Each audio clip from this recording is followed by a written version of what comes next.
All right. Today we get the honor to uncover the origin story of a man who was a family oriented entrepreneur. This man is a true visionary. He's been coaching, consulting high performing real estate investors all across the country, helping them achieve true financial freedom through real estate investing. He has touched almost 200,000 real estate investors through his courses, his podcast, and his social media following. Go follow on Instagram and YouTube. This man has been in the game for over 20 years, part of 3 recessions, and has a bit of wisdom to share as we start to face a changing market ahead. And plus, have you seen this dude's arms? Dude is jacked, right? And so today I'm excited to hear the origin story of my man, Jamel Gibbs. So thank you so much for being on here today. Thank you so much for sharing your time with us today. Oh man, it's a pleasure, bro. Like I was telling you guys before we hopped on the line, I really appreciate you reaching out. This is definitely a different concept, and I'm excited about it. I'm excited to share, and hopefully someone else can benefit from my story as well. Exactly. So Sam, if you don't mind, take us in, please. Let's do it. Again, and I have to start by saying this. I actually have to. Logan and I, for this podcast, we have an agreement that he is never allowed to show up in a tank top because it makes me look bad. And then 2, he needs to knock it off with, looking so amazing all the time, and he doesn't stop. It's actually getting annoying. And then so he told me that we're gonna have an amazing guest on this week, and I'm like, great. And he said, hey, by the way, this guest actually looks phenomenal, and you're gonna look even worse now.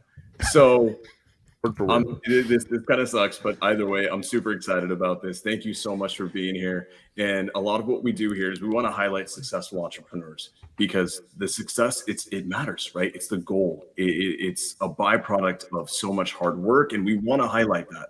But my mentor taught me that people have a hard time relating to riches, to mansions, to Lambos. It's because it's far away. It's distant. And what people can relate to is they can relate to struggles, to the journey. They can relate to being where you were at before you had the riches, before you had the success, before you had the following. So on the origin story, I'm super excited about this because I've seen it just a little bit. And I know right off the bat, I'm going to connect with your story. Just a little tidbit that you gave us before we went live. I'm telling you right now, we have a very similar background. And for me, having someone like that on, it's huge. It's absolutely huge because there's so many more people that are listening, that are watching. They're my friends. They're in our communities who need to hear this message. So thank you so much for being here. Let's get rolling. Absolutely, man. So what do you guys want me to start? So Jamel, if you mind, again, where do you believe that this all started, whether it be your upbringing? I think that'd be a great place to start, and kind of like how you got to the man you are today, and like how did your upbringing bring you along the way? Cool. Sounds good, man. So I grew up in Brooklyn, New York. Grew up in housing projects called Red Hook. So it's the largest housing project development in Brooklyn, and probably in the entire New York City, besides Queensbridge, where Nas grew up. But so my parents, they were pretty young when they had me. Well, my dad was in his early 20s. My mom was around 18. And I remember when I was a kid, we used to live with my grandmother, and there were a bunch of us, right? So my mother has 6, 7 different sisters and, 5 brothers. All of us lived in a 1, 2, 3, 4-bedroom apartment in the projects. Wow. And, it was, that was normal to me back then. So shortly after that, probably around the time I was going into elementary school, my mom got an apartment in the next building, which was still in the same community. We had a 2-bedroom apartment, and at that time, my mom had 4 kids. I'm the oldest of 4, so it used to be my parents had a bedroom, then we had a bedroom. So me and my brother was on the top bunk, and my 2 sisters was on the bottom bunk, right? So I remember one day, my mom, she woke me up. It was early Sunday morning, and she said, I'm going to get you started on a newspaper route. So I was about 7 years old at that point. And she gave me $20. We went to the corner store. We picked up 20 newspapers, and then we went door to door, and we started selling newspapers, and I would make $0.25 a newspaper. And then I built up a clientele. I had that newspaper route for years. I actually passed it down to my brother as I got older. I think around the time I was 9, 10 years old, I started cutting hair. That's when I started letting go the newspaper route. And I would cut people's hair on a stoop right in front of the building for $5 a head. Didn't know what I was doing, but people were paying it. So that was my hustle back then. Then I learned how to play checkers, and I started hustling people in checkers. I'm still undefeated today. And I had, this is all, I'm not even 10 years old. I used to go play the numbers for my grandmother. I used to run to the store. Any little bit of tip money I could get, pick up a pack of cigarettes for my grandmother. I know it sounds bad today, but that was the thing back then, right? By the time I was 14, I started working in a barbershop. And by the time I was 16, I had my own barbershop. And this is in high school. So my last 2 years in high school, I ran my own barbershop. Immediately after high school, got rid of the barbershop, and I went and worked for another barbershop for about a year before I was offered a position as a cold caller on Wall Street. So if you can just look at the path, I've always been a hustler, never had a job. Always learned how to create my own income. And it all started with my mother, right? My mother needed help paying bills. My dad had a seasonal construction job, knocking out windows for a construction company. It was slow sometimes during the year, and it was, things picked up other times of the year. But all in all, there was 6 of us, 4 kids, 2 parents. Parents worked extremely hard. My mother worked for the school system in New York, and I had to help pay some bills. So at 7, started helping my mother with the money, started taking care of myself. I've been financially taking care of myself since I was 12 years old. And, then I finally made it to Wall Street after high school. I didn't go to college. I worked for a guy on Wall Street. His name is Brandon. Another guy named Chris. They were partners. And I would literally cold call Australia, Norway, Sweden, the United States, all across the world. I used to spend a night in the office because the goal for me was to try to become an account opener and a broker as quickly as possible. So we worked Monday, Tuesday, and Wednesday. We worked normal, 8 to 10 at night. So 8 in the morning to 10 at night. I used to show up in the office at like 5 in the morning so I could get those Australia calls in. But then Thursday, we worked overnight. So then we called nothing but Australia. Really, I used to take that. Why Australia? Why was that such a... Because that's a great question, too.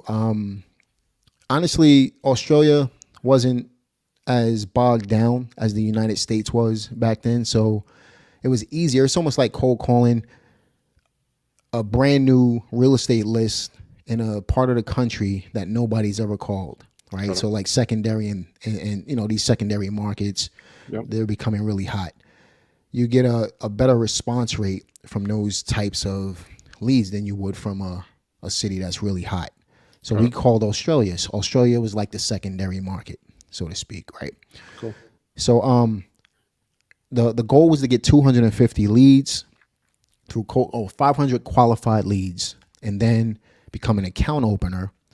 As you become an account opener, you got to get 10 accounts open. I did all of that, took my test, became a currency broker, and then 9/11 took place. I was literally there a couple blocks away. I don't even want to talk about that experience too much because it was just devastating, but I was there that day. Saw people jumping off of the buildings, saw bodies flying around. It was crazy.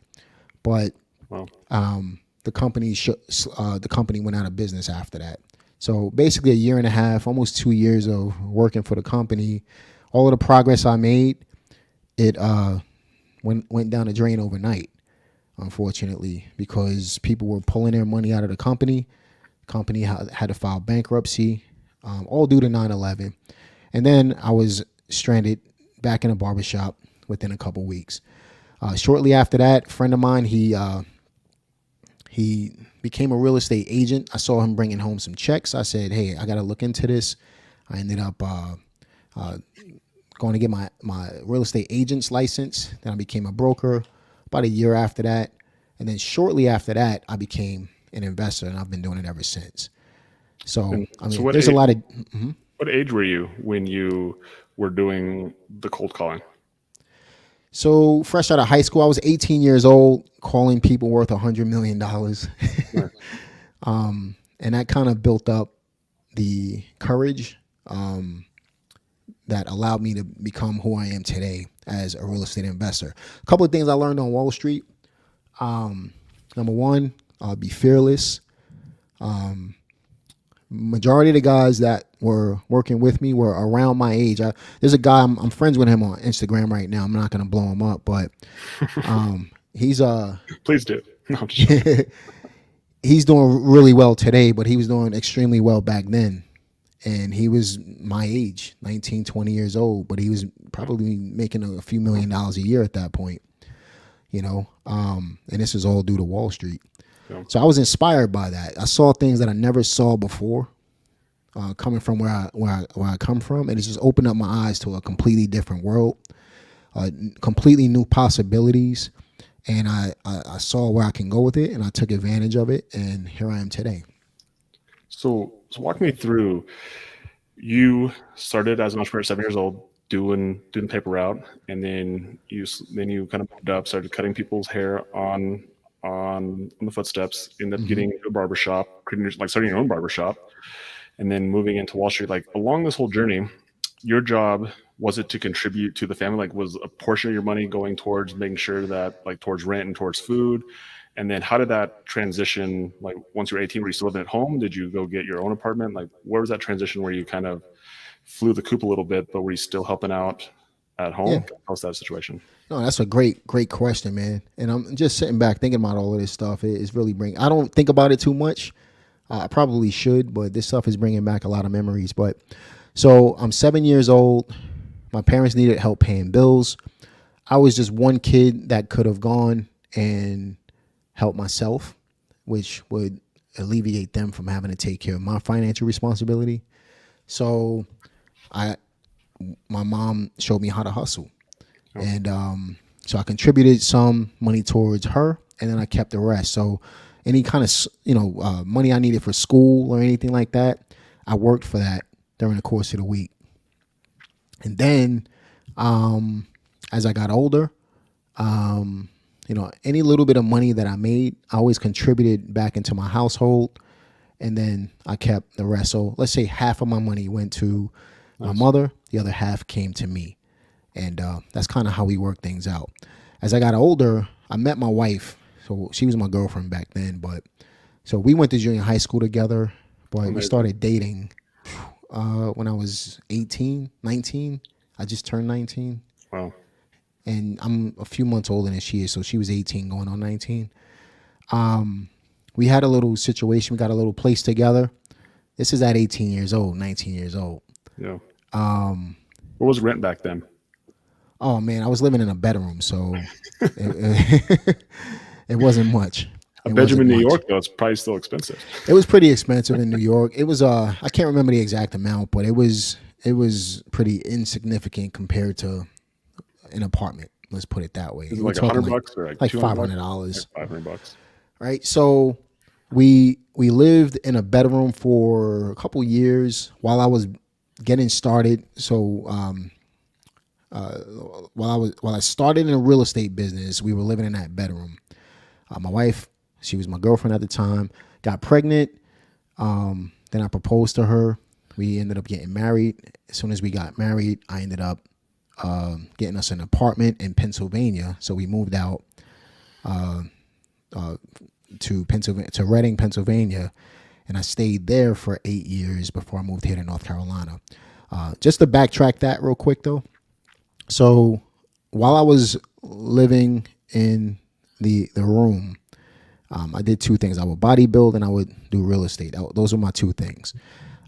It took me a year to get my first check in real estate, which was $1,500. It wasn't even an agent or a broker deal. It was an actual flip. I knew a guy who wanted to buy a business, and I knew a guy who wanted to sell a business. And I just told the guy, I said, look, I'll put you two together, but I want like $1,500. That was a lot of money to me back then. No. And I didn't know it was called wholesaling. I didn't have any paperwork. It was all through the shake of a hand. I wasn't educated on real estate investing back then the same way I am today, but it worked out. I got the $1,500, and that let me know what the possibilities were, where I can take this thing. A couple months later, I'm still living in the projects. I actually wholesaled a brownstone in Brooklyn, New York, and I made $48,000, and that changed my life. Damn. That changed my life. Yeah. So, from that time forward, I started looking at other markets. This is how I ended up in Pennsylvania. I had the $48,000. I'm looking at markets where I could use that $48,000. I didn't know anything about Pennsylvania, but I saw that the prices were really cheap. We're talking 15, 20 grand for a house. I said, I need to go there with the money. I took the money. We moved out to Pennsylvania. January 1st, 2006 is when I actually made the move, but I was buying houses out there before that. And then while I was in Pennsylvania, I bought 200-300 houses. I made $1 million by the time I was 25. Wow. And then I was broke by the time I was 27. Yeah.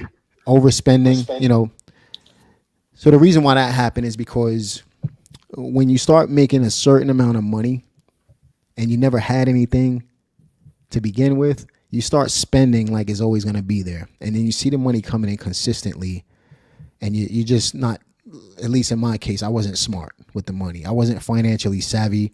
I don't come from a family full of millionaires, and I wasn't born with that type of knowledge. I had to learn all of this stuff. I learned by making a ton of mistakes. That's how I learned. So I remember this is during a recession. This is why I went broke, because I thought the money was always going to come in. This was during the Great Recession, 2008.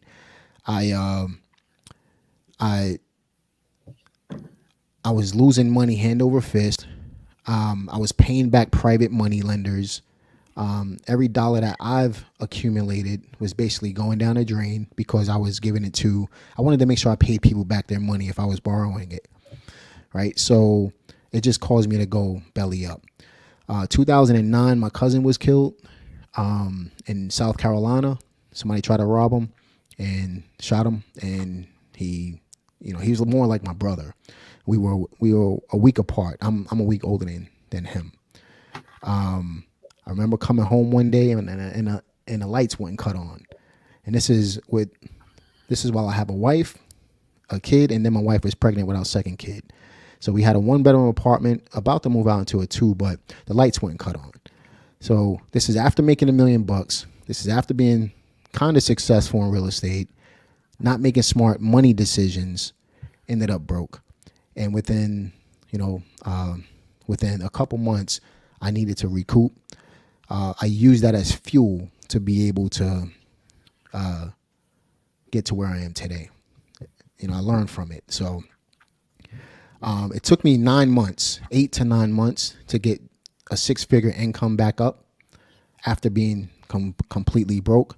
I used my knowledge. I used wholesaling. I used different creative real estate investing strategies. I was kind of figuring that stuff out as I was going on. But that is what got me through the Great Recession and being able to build up something significant today. So ever since that day, where the lights wouldn't cut on, and I used that as fuel to be able to get myself,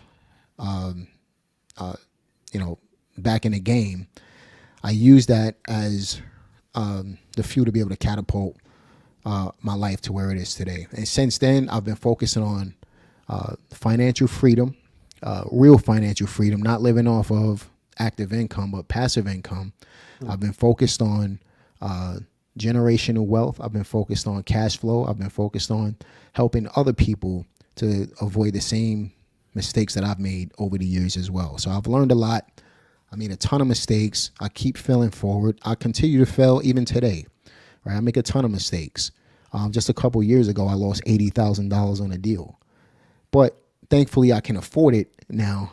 Unlike back then, I wasn't able to afford it. Long story short with that deal, we could go into that if you want, and why I lost 80 grand. But Yeah, for sure. Yeah, what was like even like what's like one of the mistakes you made in that deal that would help? yeah, so I bought a house in an area. I didn't stick to my investment guns, so to speak, right? So I didn't stick to the criteria that I normally buy. So I like to buy in populated markets or secondary markets. This one was outside of a secondary market, so the market wasn't really that great. It's a great house. I underestimated how much work that house actually needed, though. So we're talking about a 7,000 square foot home. I bought the thing for 65 grand. I said, where can you go in America right now and buy a house that's 7,000 square feet for 65 grand? It was easily worth 10 times the money, but it needed a tremendous amount of work. And the problem was it was in a historic area, and it just took me way too long to get permits pulled and get things like that in order to be able to get the property, renovated. So I ended up selling it. I put 200 grand into that place, just in payments. And, I borrowed some money to get the rehab started, and just the monthly payments, I was paying $3 to $4 grand a month just to own the house. And you think about that, when you accumulate that over a year and a half, that was costing me money. Then it seems like every single thing that we did to that house, something else happened. 5 other things happened until a point I sold it for $115, and I took the $80,000 hit. So it was just a bad deal for me. Sometimes you really can't see stuff like that coming. The numbers made sense up front, but when we rolled up our sleeves and we actually got down to doing the work, it was just it was a monster. So I had to get rid of it. I had to stop the bleeding before, it would have bankrupt me. So not to get into it too much, but we typically don't get into very specific real estate like tips, but I want to highlight this for new people just because this is something that no one actually talks about. And this is that when you're buying in historical districts of like older towns, and it's usually near downtown, near town hall, people, even if the numbers look great from a comps perspective, work. You said it perfectly. Permitting, going through city legislation and red tape, or regulations and red tape. Now you're dealing with City Hall, and what does that do? Not to get into it too much, but it's going to basically take your rehab timeline, and you may just want to double it because you may not actually be working that whole time because you're waiting on approvals and approvals and approvals. So, but that's a very, very valuable lesson learned. And thank you for sharing that. That's something that when you said historical, I was like, no one talks about that. Bro, it was an $80,000 seminar. That's what it was. That's what I called it. So I'll tell you this. I've done over 2,000 deals in my 20 years. That was the first historical and the last historical house I've ever done and I'm ever going to do. $80,000 is an expensive lesson, but again, thankfully I was able to afford it. It didn't take me out of business. In fact, I had another 120 grand come in that month. So it was like, it was a wash for me, so, but that was just one of those deals, man, that, it's going to happen. If you're in business long enough, it's going to happen. It doesn't matter how good you are. It doesn't matter how smart you are, what you know. You're going to come across some bad deals or bad timing.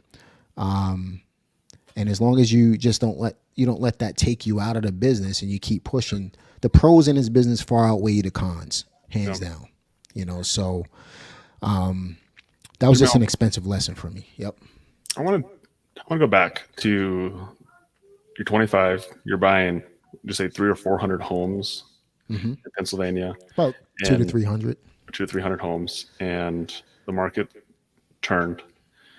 What was that conversation like with your wife when you guys lost everything? Like what was what was the conversations? What was some of the feelings? That's interesting, man, because like my wife she's always been supportive. So it doesn't matter what we go through. My wife trusts me enough to just take the lead. It doesn't matter if there's a bad decision. She's always there to encourage me. Yeah. That's why she's my partner. That's why, she's my, she's been there since day one. We lived in a bedroom together. We made a lot of money together. We lost everything. We made it all back. She understands the ebbs and flows of business, and she's like, okay, we're going to be okay. Don't worry about it. Keep focused. And if she wasn't telling me things like that, I probably would have drove myself crazy. Things like, it's going to be okay. Things like, we're going to be, we're going to get back on our feet. You need somebody like that to back you up while you're going through these struggles, because if not, you'll literally drive yourself crazy or go out of business. That's why these guys, and I hate to say it like this, but that's why back in the 80s, these guys were jumping off of buildings, when Wall Street crashed, right? Because they don't know, they didn't have that support system. They didn't know what was going to happen next. I'm not saying I was thinking about doing anything like that. I did go through a bout of depression a couple years after, which we can dig into if you want. But the conversation with my wife was always positive. I did a video earlier today. I said, people are talking about recession and, negative press and all of this other stuff. We're talking about generational wealth and passive income and cash flow, positive things. So you put the same amount of energy into negativity than you do with positivity. You have a choice. You can think about the negative or you can think about the positive. But just be mindful that whatever you think about the most, you're going to materialize. So for me, thinking about the positive aspect and having a support system like my wife and not allowing my kids to see the stuff that we were going through and just continuing to push and still being young, full of energy, working out, things like that helped me to keep my brain moving, to keep a sense of a reason to live. I have my wife and kids, obviously, but I have everything else as well. Just having a sense of purpose to move forward. That's what kept me going. In addition to my wife with her positive attributions. I want to highlight that because before getting into real estate last year, I came from an industry where it was high stress. It's an extremely high stress industry. And one thing that, and I've seen this translate into real estate and just in entrepreneurship in general, that a lot of time as the drivers, right? If there's a couple and the man is chasing entrepreneurship, he ends up being the driver of that relationship. And it's because he's dreaming really big. Mm-hmm. And what people don't realize is that when you're doing that, when you're building, there's times when you're flying high and there's times when you're sinking really, really, really low. Yep. And we're not able to go ahead and go through that roller coaster and stay on that roller coaster unless we have the right support system behind us. Mm-hmm. And this is why I look at Logan and Katie, who honestly, one of my favorite couples in the world. And I see this strong support system together, not just from Katie to Logan, but Logan back to Katie in what she's doing in her entrepreneurial endeavors. And like to anyone who's watching and who watches this in the future, if your significant other is doing a very uncomfortable thing in chasing down being an entrepreneur, trying to break, like, let's be honest, it's not that you were just trying to chase down wealth. You were breaking generational curses. You were, as Ed Milet, says it's you were being the one to change the trajectory of your lineage. That's right. And that is an extremely difficult thing to do. Without the right support system, we will fail. That's right. So if or anyone who's watching, if you are the support system, if you are the rock in that relationship, just please, and this is me saying this as the entrepreneur on the other side, stick with us. Mm-hmm. If you stick with us, look at where you're at now, right? Look at where you're at now and the great change that you get to affect in this world wouldn't have been possible without your wife. That's right. So man. It's amazing. It's beautiful to see. Yeah. I think, if my wife, okay, so we were really young when we got together and really young when we got married and we were living in a bedroom together, I think, and I remember her specifically saying, if we got to sleep in a train together, we're going to be together. So when you have somebody like that to support you, your reasons for doing what you do becomes far bigger than yourself. And that's one of the things I like to talk about. I believe that if you have a big enough purpose, like you said, as an entrepreneur, we're thinking astronomically big, right? Bigger than some of us can't fathom thinking. Like for me, making $1 million was huge back then, but now making $1 million is like I'm doing really bad if I'm not trying to put numbers. But the whole point is, you know, if you're big enough, if your reason why is bigger than yourself, then at the end of the day, you'll always be successful because you'll never let the people that is driving you behind your reasons for doing what you do, you'll never want to let them down. If your reason is all about you and not helping other people, or if you're not putting the weight of the world on your shoulders, so to speak, then you'll always let yourself down. It's okay to let yourself down, but it's never okay to let other people down. So my wife was a huge reason for me to want to get up every morning. My kids were they're still a huge reason why even 20 years later I'm still pushing. I've been semi-retired since I was 30 years old, but I absolutely love what I do. Now it's more than just building the generational wealth for my family, making sure my wife is going to be okay, making sure we get as far from zero as possible, making sure my kids are going to be okay. Now it's more so about how many people can I help do the same exact thing? Because people, especially right now, we're in the middle of a strange market, but it's not really that strange. People they're just unaware. So how many people can we help get from zero and as far away from zero as possible? And I believe the more people you help, the more you'll be paid in dividends as time goes on. You'll always be okay if your reasons why are not about you. If it's always about somebody else, you'll always be successful. That's just my personal belief. It's really evident too by the amount of energy that you put out there sharing. Like the reason why you're on here is because you're sharing your time with us. You share a lot of time on putting energy into making videos on your YouTube, on your Instagram. And so again, if you guys aren't following Jamil, like go follow him on YouTube, go follow him on Instagram. Like he's putting out stuff on there consistently, right? Yeah. And it's just clear on how you're portraying it that like you don't like you've been retired, or as you call it, semi-retired for about 10 years, almost 11 years now. Mm-hmm. And the only reason that you're like up doing videos and you're making content and you're going through like the struggles of learning a whole different, like it's a whole different kind of business in itself, right? Yeah, it is. Because you want to share, you want to give, and you want to provide value to other people out there who maybe have a very similar story to you, or maybe who don't understand real estate, and they're maybe they're broke right now. Maybe they're looking for their path, and your intentions are very clear. And again, like even from coming on the show to just what you actually do consistently on your social media is like it's very evident that you do care. Yeah, this is really uncomfortable too, man. I'll tell you. Accept it. I mean, I honestly, I came on here. I didn't. I wanted to be as raw as possible. I know I'm all over the place, which is fine. It's real. It's raw, right? But I didn't expect to talk about some of these things, and just kind of talking because I don't think about it, right? So I'm happy that you're bringing this stuff out because it makes me think, and it helps me to remember where I come from. Because at the end of the day, if you don't remember where you come from, you're only going to make it but so far. So how many people, my thing is how many people, there's a kid that's 7 years old whose mom needs help right now, living in the projects. And one day he might see this video.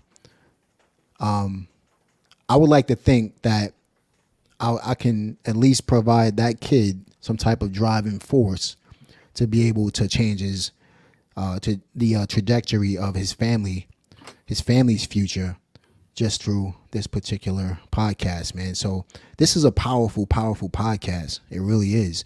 Because like you said, people, they see the success, but like my wife was just telling me the other day, they don't see the struggles. They don't see my wife and I up to 5 o'clock in the morning writing yellow letters because we couldn't afford $250 to send mailers. Mm-hmm. They don't see when my wife was pregnant, we were going door to door, sliding flyers and doors, and then getting a $7,000 deal because We were just taking the time to slide. We couldn't afford to do it, so we had to do what we had to do together in order to build this business. So people don't see this stuff. They don't see me building a business and having 20 different employees, and I got to make sure that they get paid first before I pay myself. And I'm sitting here trying to figure out how I'm going to pay these bills in my own personal residence as I'm building my business. So there's a lot that goes on when you're building a business, and people, they don't necessarily see that part. They see the fruition, the materialism part of it. And that's why I purposely don't show, if you notice on my content, I don't show anything material. Yeah. Because it's not about the material things that you can gain from making millions of dollars. It's about how many people you can help, how much information you can put out. But unfortunately, people are drawn to material things. That's just what it is. But I'm still vouching and never show that stuff if I can stand it. Can I want to highlight two things. Well, the first one is I want to go back just a little bit and I want to touch on this. It's something that you talked about when we were talking about entrepreneurs chasing astronomical goals and their why needs to matter. I firmly believe that if you are an entrepreneur and a visionary and you have been blessed by God or by the universe to be able to think in a massive, massive way, congrats, except that it's not for you. I don't, in my opinion, the universe and God didn't bless you with that wavelength of thinking that 99.9% of people do not have to bless your life. It is so you can bless everyone around you. It is actually not about achieving your dreams for yourself.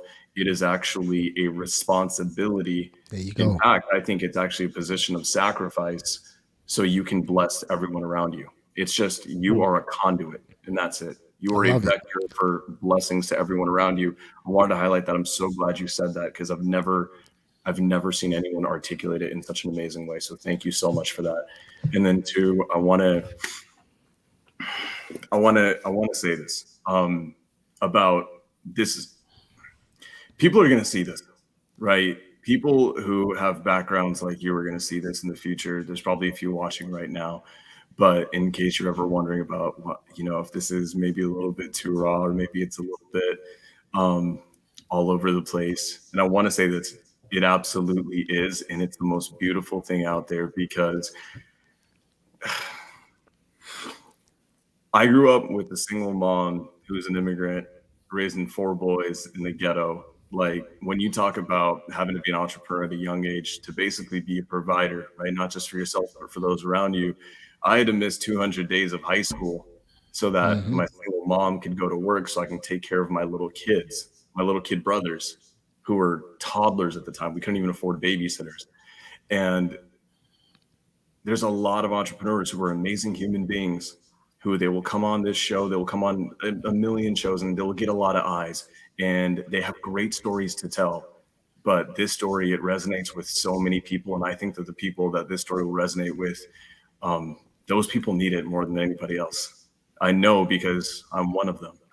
So I never want you to ever question about whether being raw and vulnerable is worth it. I'm telling you right now, like when you had me thinking, I was starting to tear up a little bit. This is powerful. So thank you for being vulnerable with us. Thank you for that, man. I appreciate that, brother. Yeah, I'm just trying to, at the end of the day, that's what we're all here to do, right? We're all here. We've made it. How many people can we bring with us, though? That's what it's all about. How many people can we bring with us, man? That's awesome. So one thing you touched on, I think this is one of the most common questions I get, and as Sam kind of alluded to it, is talking about spouses and marriage. And I think people fundamentally understand how important it is, but the different type of role that a spouse has is very different depending on their personality, depends on what's going on at home, kids, lots of other things going on. So walk us through a little bit about your wife situation, because it sounds like she was actually helping you out when you first got started. Yeah. How has that role transitioned to where she is now, and now you guys have 5 kids, right, or 4 kids, Yeah, and one on the way, right? one on the So, way. Yeah. so tell us I about mean, that. I'm officially done with kids though. So You're a basketball team, man. Let's go. starting 5, man, 4 girls and a boy. Yeah, my wife is a rock star, man. She is kind of hard. You got to experience it to understand what I mean. But she's just a superstar. I mean, she's 1,000% supportive. And I remember we have a short series on YouTube, shameless plug. It's called Married to an Entrepreneur, and it's just my wife and I. We have 3 or 4 episodes on my YouTube channel, and she brought something out on the first show that we did that I totally forgot about, to be honest. But when we first got together and I knew we were going to be serious, I knew she was the one. I knew I was going to marry her, right? Eventually, when I can afford it. But I told her, you know, if you have my back, if you stick around, you'll have my back. You'll never have to work a day in your life. And I kept my promise, you know, even through the ebbs and flows of the business. And I said, it's a choice. You know, I don't want to stop you from doing what you're doing, but if you choose to, you will never have to work. So there's a difference between having to work and wanting, right? So you would never have to if you didn't want to. And until today, she never had to have a job, never. So she's always been taking care of the house. So my wife believed in me that much to say, you know, if we have to sleep on a train together, we will. If we have to stay in this bedroom together, we will. I know you're going to be successful. So she saw something in me that I didn't see in myself, but she knew I had to drive. Yeah. And when you have somebody like that in your corner, just backing you up and willing to go the distance with you, if you have somebody like that in your corner right now, number one, you need to stay with that person. But number two, you need to make sure that you can provide anything to that person ever wanted. That's another thing. But you need to make sure that you do what you say you're going to do for that person at the end of the day. And I'm a firm believer in doing what you say you're going to do all the time, even if it hurts. Right? Yeah. Hence the reason why I had to pay back all that private money. I said I was going to do it. I paid it back. I went broke, but the private money lender was fine. Yeah. Right? But my wife is just incredible. The support that she provides even today is it like I said, you have to experience it to understand what I mean. She's just a different type of, she's a beast, man. She's just different. You know, today, being a mother of 4, one on the way, she's a different kind of beast today because her mom has colon cancer. So she's not only taking care of the house, but she balances her time to be able to help take care of her mother, which I wouldn't want her to be doing anything else. My mom passed 5 years ago from the same type of cancer. So, excuse me.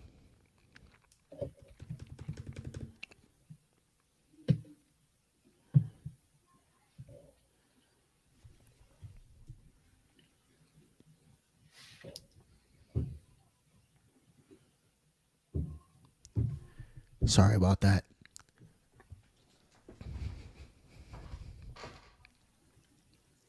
Need a minute. No, you're good, man.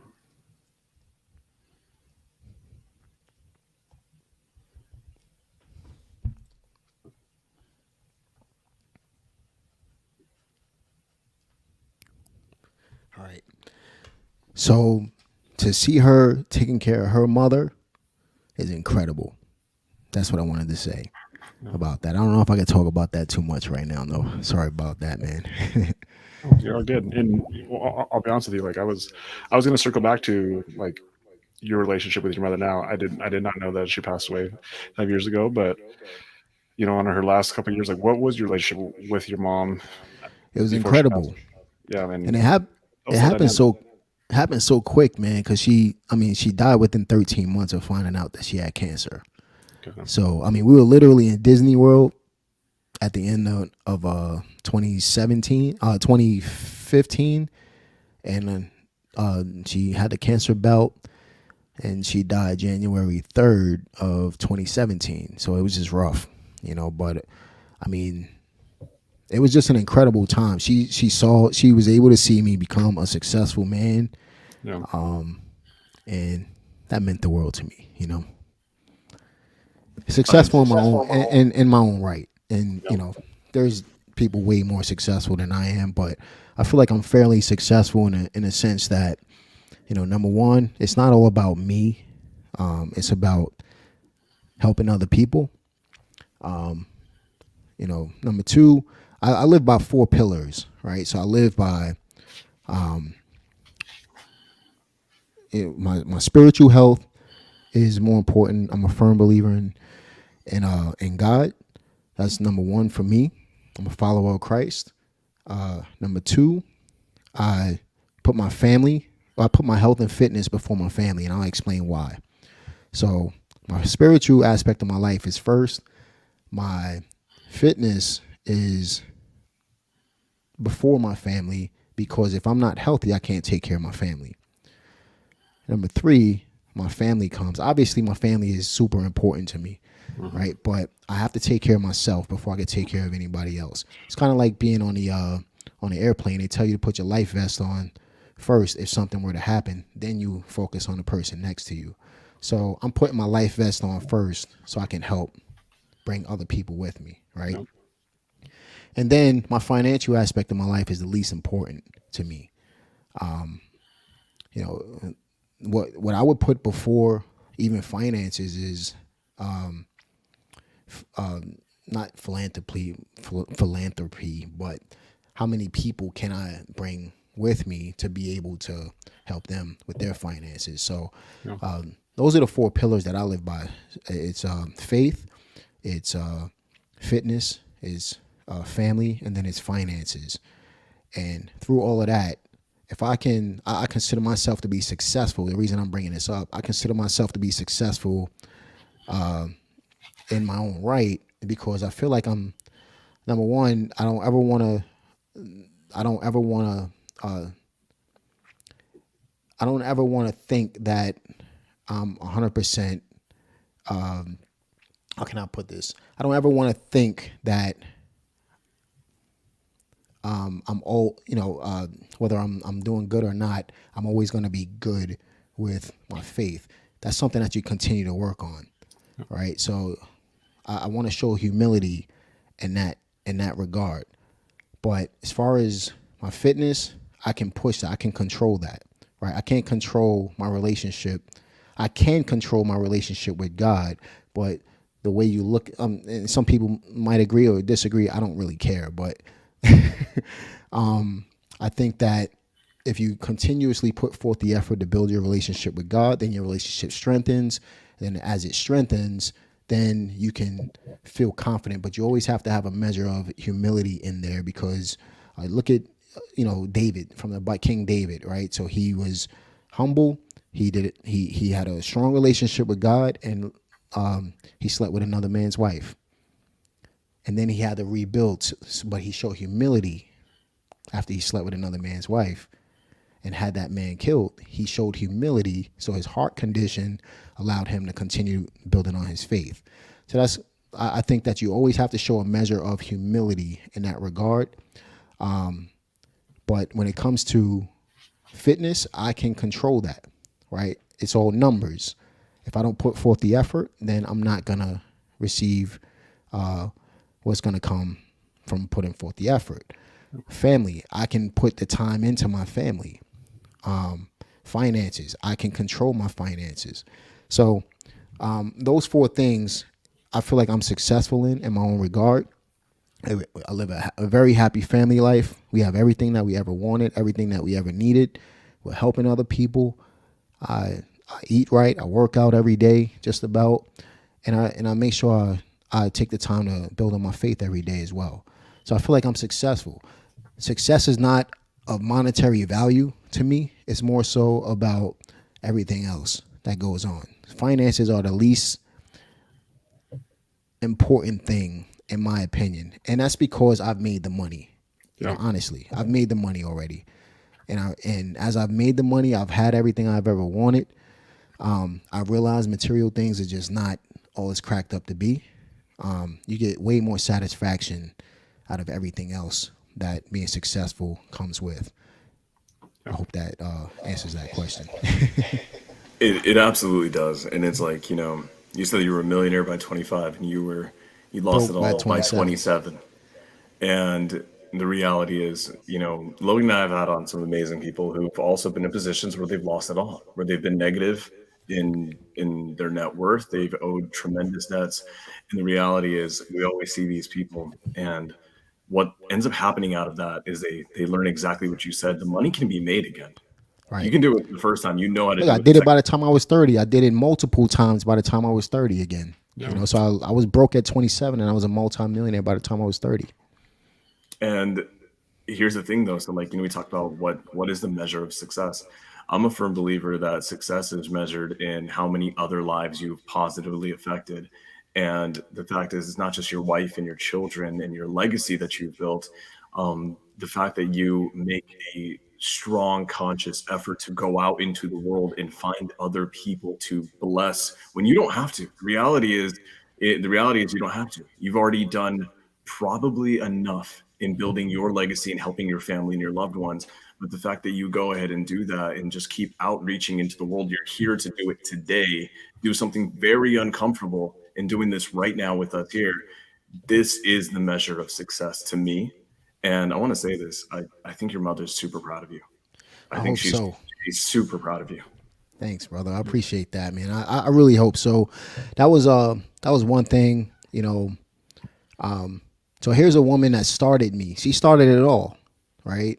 And she saw the material success and she saw some of what I was doing. Cause I've been educating folks since 2000 and since the around the right after the recession, I started doing well again. I've been educating people on the mistakes that I've made and what not to do, and things like that. And then it kind of transitioned into, hey, here's what actually works. So she saw some of that success, but I just hope, my thing was I wanted her to, because she died at 53. I wanted her to be able to have everything that she ever wanted in her life as well, whether it be material or not. That's one of my biggest regrets, that I wasn't able to provide that aspect for her. I don't think she accomplished everything that she wanted to accomplish, but we can't do anything about that. But as far as her being proud of me, I would hope so. That's all I can never ask for, right? It's amazing. Appreciate that, man. One of the reasons that we were drawn to you and wanted to have you on is because you weren't just successful in business, right? You had multifaceted areas in your life that you were successful. Like you coin yourself like a family-oriented entrepreneur. Like that, Yeah. that resonates with us, right? The fitness thing resonates with us. The spirituality thing, like that resonates with us as well. And so, I believe like that's the new age entrepreneur that we're moving towards. Like most like I love entrepreneurs it. that I look at anyway, and I think a lot of people are like looking up to, is they're not just like they're not the old Steve Jobs where they're just successful in this area and they suck at everything else. Like I think that entrepreneur that was the last generation, but the new entrepreneur is like they're amazing at their business. They change humanity, but they also take care of their bodies. They also have families. They also they're philanthropists, and they're proud of their faith, whatever it is, whatever they believe in. Like they're not afraid to share. And I think that's the path that most entrepreneurs like. It's great that you're on that trail and you're leading it with the other entrepreneurs out there doing, like right behind me, like the Chris Crones, the Ed Milet's, like Chris these Crone guys is are awesome. they're definitely pushing that, right? Yeah. And so like those are the messages, and that's why we appreciate you sharing that with us today as well, because like that's why we're sharing this. Like, thank you so much. Thank you, man. Yeah, I like that T-shirt too, the Chris Crone shirt. Yeah. All right, it's in one. Yes, 100%. Chris Crone. I had the pleasure of Logan took me out to Utah for a Chris Crone event recently, just a few weeks ago, and it was powerful. Chris Crone is an amazing human being who leads with that 100%. It's not just about the money; it's about everything that goes with it. That's right. And I'm like truly just echoing what Logan's saying right here.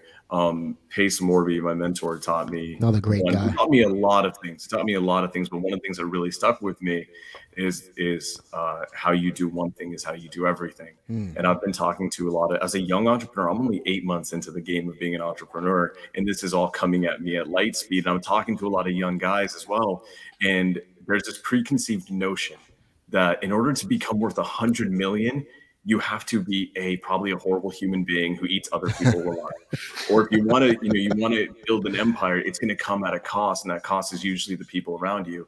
And it's guys like Chris Crone, Pace Morby, Ed Milet, you, who are teaching the next generation that no, that's not it at all. The reality is your measure in success is how you do it all together. And the reality is there is no separation needed. It's all holistic. It's all together. And if you do it the right way, every aspect of your life will thrive. That's right, man. That's how you live a completely fulfilled life, right? When you know you have everything in your life working all at the same time in conjunction with each other to help you to be able to live an incredible life, man. That's basically what it is. Because you can, back old school success was I'm gonna make a lot of money, but then my health is gonna suck, right? Or I'm gonna be a billionaire, but I'm gonna be 50% body fat. Or I'm gonna make sure I make all the money, but then everybody else under me, they're not gonna be able to. They're barely gonna be able to take care of their family, right? New school success is let's all do this together. It takes a team. It takes a village, right? Why can't there's enough money in this world for everybody to be able to make some money. We should all be trying to help each other. Yes, people have differences and people have, culturally people grow up differently, but we're all the same. We're all people, right? So when people, like even on an application, if they ask you, what are you? I write down, I'm a human. What's your heritage? I'm human. All right? of the above. I'm all of the above, because at the end of it, we all are all of the above, right? So how many people can we help? How many lives can we impact? How many lives can the people that we've impacted, how many can they impact? You guys are doing it right now. You know what I mean? This is what we need to be thinking about. There's so many problems in the world, so many issues that we have, but if we work collectively as a team, because that's what we all are. We're all a team. If we work collectively as a team, we can make so much progress, man. It's not even funny, That's exactly why we do this podcast. Is like you have 20 years of experience. In 20 years we'll have that experience, but why, like the kid who's 7 years old right now, the kid who's 14 or 20 years old, why us bringing you into our world and you sharing your 20 years worth of wisdom and your story, all of a sudden they can get that information today rather than having to wait for me and Sam to be 20 years down the road. Right. And so that's what it is. It's like we're all a team. That's why our goal of this podcast is to bring on successful entrepreneurs, share the story, people can resonate with you, and go connect with you. Go on your Instagram. We put it up here, right? Go to your YouTube. Appreciate it. Tell us about you obviously do courses. You have things out there. How do people connect with you on a deeper level? Is Instagram the best way? YouTube or your website? Where should people go to connect deeper with you? I try to put out consistent content on YouTube and Instagram. I just started playing around. You do, man. I'm actually, out of love, I'm going to challenge that. I've actually looked into it a lot. You don't put out content, you put out value, and there's a massive, massive difference. Oh, man. It's 100%. I like that. I like the way you position that. I'm going to use that. I'm going to swipe that from now. I'm putting that in my swipe file, man. No, but I'm trying to touch some younger lives. So I've started playing around with the TikTok thing a little bit. Nice. But yeah, mainly YouTube, and I try to put out a couple videos a week. I have a podcast and I put out content videos as well.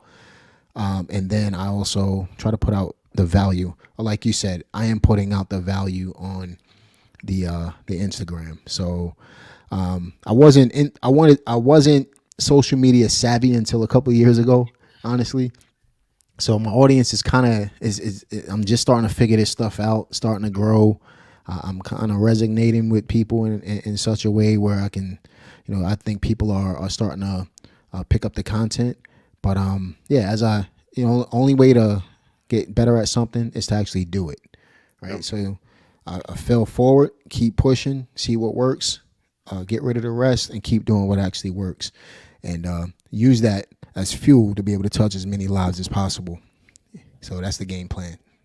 It's amazing. And, you also can go check him out on his website, reieducationacademy.com.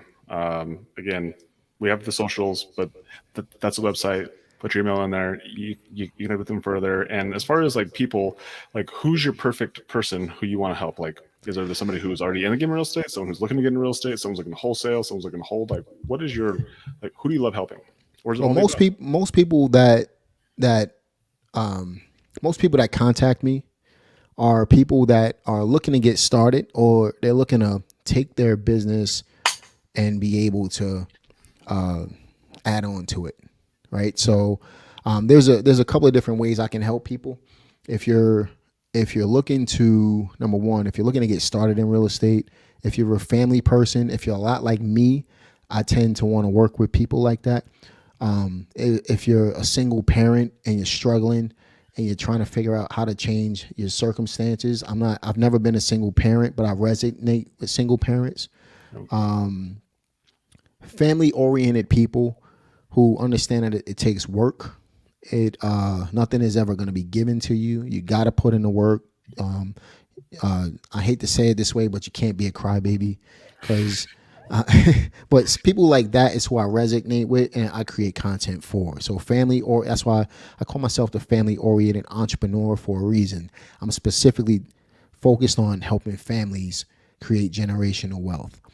So that's one. If you're somebody and this is completely unrelated to real estate, but it can be related in a way. If you're somebody that has a certain level of success already and you want to provide value to the world, I've been providing value for 15 years. I can help with that as well. So if that's something that you want to have a discussion about, I'm more than happy to talk to people about that. So a lot of like the successful real estate investors that they've been really successful over the last 5, 6, 7 years, I've been giving them small tidbits of advice to be able to become an influencer, so to speak. So, but my main focus is if I can help families and if I can help other people who are focused on helping people, then I feel a sense of fulfillment at that point. It's amazing. It's amazing. And so what is your journey, your goal for the rest of 2022? And then what are your bigger goals past that? Like what's in store for you and how do we help you? Yeah, man. So for me, my main goal right now is to help 1,000 people become millionaires. Yeah. Right? I've helped a significant amount of people, but I'm not quite at 1,000 yet. I have one student who's about to be a millionaire, and he started with me in December. That is incredible. But I'll be honest, everybody, they don't have what it takes to become a millionaire, unfortunately. And you don't necessarily need to be a millionaire, but can you create real wealth? So, for example, can you invest into assets before you invest into the liabilities and have the assets pay for the liabilities? Everybody can do that, but it takes a conscious decision to be able to do it, right? So for the people watching this right now, if the average person makes $52,000 a year in America, right? That's about right. 52 grand a year. What's that divided by 12? Let's pull out a calculator real quick. So Thank God you have a calculator and you didn't ask me to answer that. If the average person makes $4,300 a month, right? Yeah. After taxes, you're probably looking at what? I don't know, $3,000, right? So $3,000 a month is what the average person is bringing home. Average. I'm not saying that. Obviously, people make more, people make less. But I think the average median income in America right now is 52 grand. So if the average person is bringing home $3,000 a month, which covers all your bills, covers everything, Why not give yourself a lifestyle upgrade by buying rental properties, creating passive income, starting to look into apartments. A couple of houses. Honestly, 3 Airbnbs will take care of $3,000 a month. Yeah. I'm not promoting Airbnb. I'm not saying anything is wrong with it either. But what I'm saying is, put yourself in a position to be able to learn what it takes to create these passive income streams for yourself in order to be able to change the trajectory of your life, right? So really, if you're making $5,000 a month, if you're how much do you guys make on the average rental property? And this is just a random question. You don't have to tell me exact numbers, but It just depends. If it's a short-term rental, it's definitely long term. Let's say long term. Let's make long-term it, rental, $600-700 a month. yeah. So even cut That's that in solid, half, yeah. right? Let's say that it's $300 a month, right? $300 a month. How long would it take for you to get to $5,000 a month? So 5,000 divided by 300 is 16 properties, right? So you could buy one property every 3 months. All you need is a nest egg, right? You need a nest egg of a little bit of money. You could borrow it. You could partner with somebody. There's a ton of different ways to do it, but you come up with a nest egg, right? And you buy properties at 65 cents on a dollar, and you're almost guaranteeing yourself revenue from that property all the time. So 16 properties, if you buy one every quarter for the next, 4 years?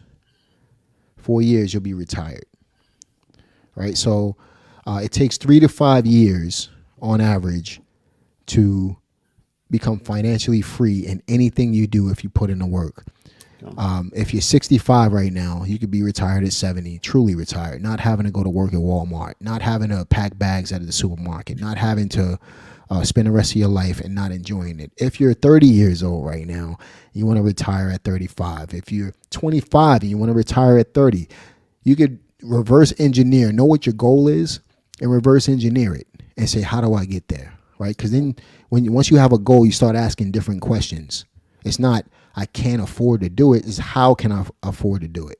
Yeah. Right? How can we make this happen? When you know you have a goal, you ask questions in a different way to help you reach the goal. You start taking different actions in order to hit the goal. When you want to reach a certain destination, let's say you get into your car today and it was a matter of life and death, and you needed to get to the emergency room. The goal is to get to the emergency room, but you go down street. You get in the car, you start it, you put the car in drive, you drive down street number 1. There's a tree down. What most people would do? They'll reroute. But in real life, when you're building a business, most people take that roadblock and they stop, right? So why not try street number 2? There might be some potholes, bumpy road. So you try another street. Road number 3 is the clear path to the emergency room. You save your life, right? Treat real life like a matter of life and death. No. You got to get to the emergency room. Am I going to stop with the roadblocks, or am I going to jump over the hurdles, get through them, plow through them, find another street, find another path? Am I going to go that route to be able to save my life?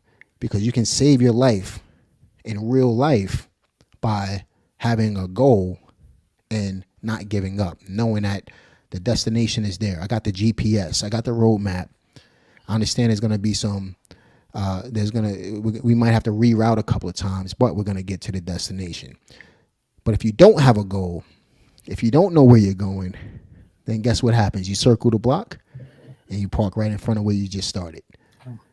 So just some food for thought. I think it shows your default commitment. It's just like you're committed to everything you do. And I think most people are just not committed. Like life and death, I think we're all we're intuitively, we're committed to living. Yeah. Our businesses, most people they're one foot in, one foot out. So if it doesn't work, it's okay. But I can just tell by the way you talk to us, like, that's not how you are. You when you do something, you commit to it. And so you have to. You treat all decisions like it's like life or death. And when you're able to do that, you just look for other opportunities. And this road closed, I'll look at another road and keep going. And I think that's a really great message that you just said right there. Someone who's out there listening is the commitment level of life and death is the analogy, but really it's just, I'm going to figure it out. It's how I'm going to figure it out, not if I figure it out, which goes back to another comment that you said earlier. That's right, man. What can we do to get there? Not how hard is it to get there? You don't think about the negative. Again, we spoke about this earlier. Think about the positive aspect of what's going to come out of what you're trying to accomplish versus the negative, because the negative will bring you down. The positive can only shoot you up, right? So if I'm thinking about the, a couple of years ago, people were scared because of the pandemic. Then they're scared because of the recession. Then they're scared because of this, and they're scared because of that. If I'm scared and I'm operating out of fear, I can't grow. Yep. But when I'm operating my business and my life out of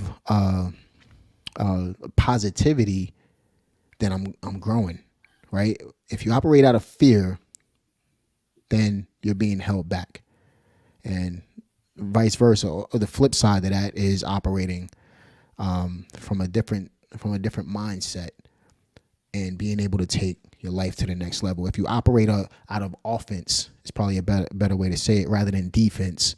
You grow when you're operating out of, or you score points when you operate out of offense, right? But defense, you're trying to hold the offense back. So that's kind of the way you want to think about being able to accomplish things. How can I operate my thought process? How can I operate the way I do things from an offensive standpoint and not a defensive standpoint? Because defense, I'm standing still and I'm trying to prevent. Offense, I'm trying to move forward. I'm trying to score points. So how can we operate out of offense? That's the way we want to think about things. You've given us so much. You've given us so much today. And I love that you said that. I was having this exercise with with someone I love dearly. And the answer is this: when it comes down to making it to the ER, surviving, getting financial freedom, breaking generational curses, it starts mindset wise with one thing first and foremost before anything else, and that's making a decision. That's it, man. And I actually had to call out this person on this because they were saying, I hope, I wish. And what they're doing is they're leaving it out of their control. And when you do that, the world isn't going to work in your favor. And then instead, if you decide that I will have financial freedom, it's done. Time just hasn't caught up yet. It's amazing what ends up happening. So when those pitfalls come up, when the roadblocks come up, when there is potholes, all this kind of stuff, it's okay. The decision's already made. It's already done. Doesn't matter what's in the way. You're going to get there. Just to add to that, one other thing I wanted to mention too, when you're going through the motions, you don't really think about it, right? I think people who become successful, they don't think about the journey. They're actually in the moment. They're on the road. They're walking. I don't think about taking the next step when I walk, right? I think about reaching a destination. When I was a kid and the newspaper route and, I had, all of these different hustles going on, I wasn't thinking about how poor we were. I was thinking about what can I do with the money I'm making. So I'm thinking about the goal, right? I'm living in the moment. I think people that don't succeed, they overthink things and they think themselves out of situations. So they live in a fearful state rather than an action-taking state, if that makes sense, right? So I believe that you have to take massive action in order to get massive results. And part of that taking massive action is living in a moment, right? Just doing rather than thinking. When I teach people, when I coach people in my real estate business to help them become successful in their businesses, I tell them stop thinking and start doing, right? I'm not saying that you don't want to think. What I'm saying is you're thinking too much. You're thinking about stuff that hasn't even happened yet, right? Let it happen, and then we'll address the problem as it comes. The problem is people want to know everything before they actually take that step, which goes back to what you were saying about knowing where you want to go, right? Having that goal, having that, how did you word it? I'm trying to remember exactly how you worded it just a minute ago, but it's right in line with what you were saying. in regards to being able to reach your destination, right? You don't think about getting in a car and driving. You just do it. And then eventually you hit the destination. If I wanted to go to the supermarket right now to get, some protein, I know exactly what I want. I'm going to go get it, but I'm really specific about what I want before I walk in there. So you got to be specific, but more so you can't think so much. You just got to do it. And then just understand that, yes, there's going to be hurdles along the way, but that's not going to stop my life. There's an old saying, if it doesn't kill you, it makes you stronger, right? But I'll be better off.